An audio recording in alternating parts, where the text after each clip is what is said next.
নমস্কার।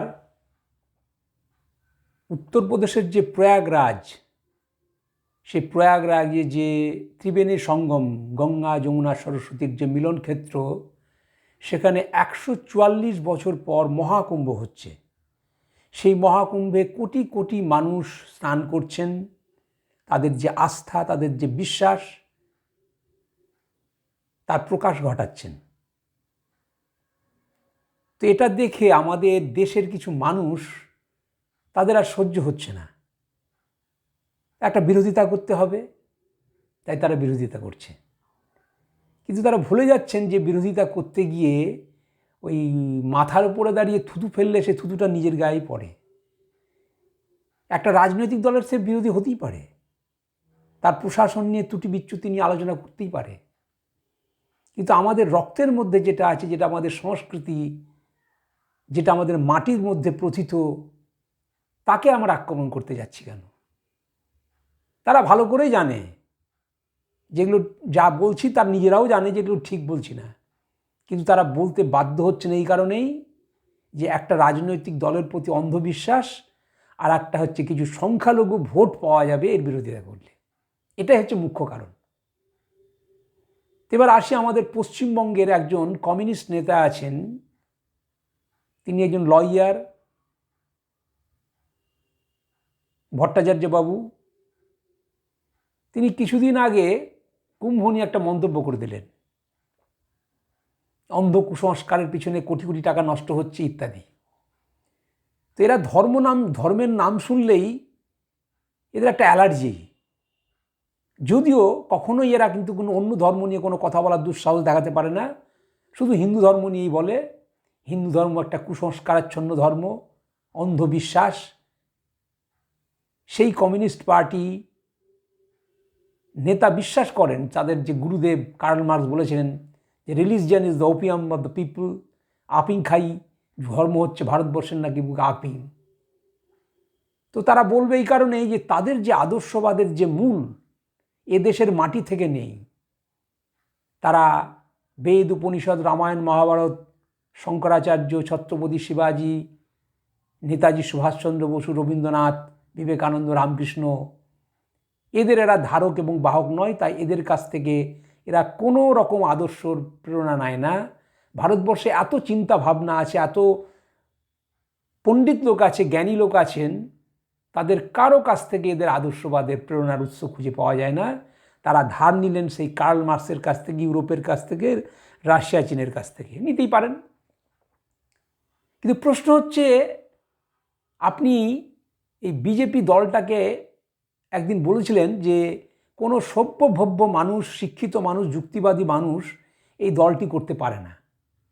অর্থাৎ ভাবখানা এমন দেখান যে আপনারাই সব জানতা পণ্ডিত, সব কিছু ঠিক ভাবেন, ঠিক করেন, আপনারা গণতান্ত্রিক, যুক্তিবাদী, বৈজ্ঞানিক, প্রগতিশীল, আর বাদবাকিরা সব, বিশেষ করে তো এই বিজেপি আরএসএস পন্থী লোকেরা, হিন্দুত্ববাদীরা তো একেবারে অমানুষের পর্যায়ে পড়ে। এরকম একখানা ভাব আপনার প্রকাশ করেন আপনি। তা আপনাকে আমি বলি, একটা তথ্য দিই। সম্ভবত 1991 সাল জনসংখ্যার রিপোর্ট বেরিয়েছিল পশ্চিমবঙ্গের। তো সেই রিপোর্টে দেখা যাচ্ছে যে প্রায় 60-65 হাজার মানুষ বলেছেন যে আমরা ধর্ম বিশ্বাস করি না। তার মধ্যে আমি ধরে নিচ্ছি স্বাভাবিকভাবেই যে প্রায় 50-55 হাজার লোক কমিউনিস্ট পার্টির, আর বাদবাকি লোকেরা অন্য। অথচ আপনাদের যে ক্যাডার, নেতা বা সমর্থক যদি ধরি, তাই লক্ষ লক্ষ আছে। আমি সমর্থকদের কথা বাদ দিলাম, কয়েক লক্ষ তো ক্যাডার আছে আপনাদের। তো তারাও কিন্তু লেখায় নেই যে আমরা নিরীশ্বরবাদী বা আমরা ধর্ম মানি না। অর্থাৎ কমিউনিস্ট পার্টি করার পরও কিন্তু তারা ধর্ম মেনে চলে। আমি এরকম বহু কমিউনিস্ট পার্টির লোককে দেখেছি যারা ব্যক্তিগতভাবে পুজো আর্চা, ধর্ম বিশ্বাস সবই করে। আবার এখনও কিছু গোঁড়াপন্থী লোক আছেন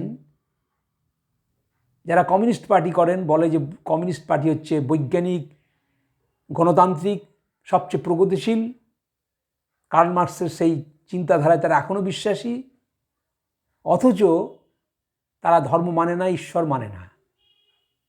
কিছুদিন আগে একুর্তি নেতার বিয়ে হয়েছিল, সেখানে তার একটা বন্ধু এসে বলছেন যে বিয়ের মতো একটা সুন্দর অনুষ্ঠানে এখানে ধর্মীয় আচার থাকবে কেন?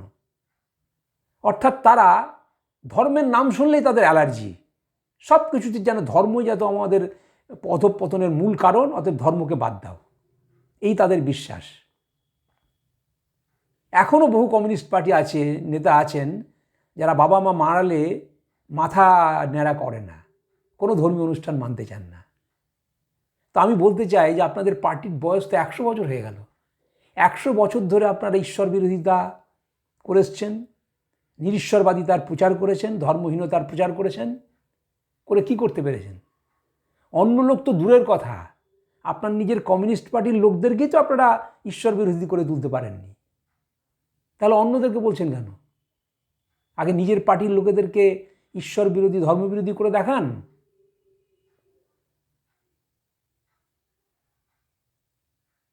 ভিএস নৈপাল একজন সাহিত্যে নোবেল পুরস্কার পেয়েছিলেন। তিনি বলেছিলেন যে রেনেসা বা নবজাগরণ হচ্ছে বাঙালিদের গৌরব, আর তারপরে সবচেয়ে বড় দুর্ভাগ্য যদি হয়ে থাকে পশ্চিমবঙ্গে বামপন্থী শাসন কায়েম হওয়া।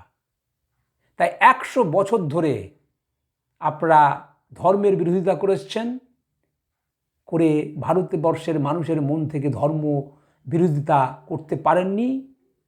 আর যে দলটির বিরুদ্ধে আপনারা এত বিরোধিতা করেন ধর্মের জন্য, তারা আজকে কোথায় রাজনৈতিক শক্তিতে, আর আপনারা আজকাল কোথায়?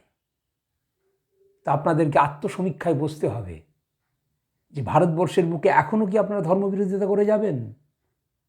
যদি করে যান, কোনো আপত্তি নেই, কিন্তু এটা বলছি যে ধর্মের বিরোধিতা করে, ভারতীয় সংস্কৃতির বিরোধিতা করে এদেশের মাটিতে কিন্তু রাজনীতি করার দিন শেষ।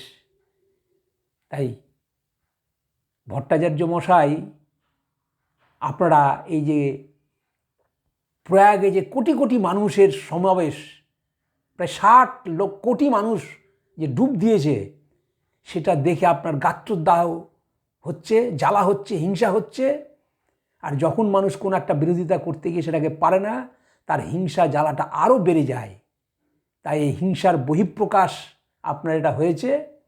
তো এই হিংসা না করে আত্মসমীক্ষায় বসে ধর্মের পথে আসুন। নমস্কার।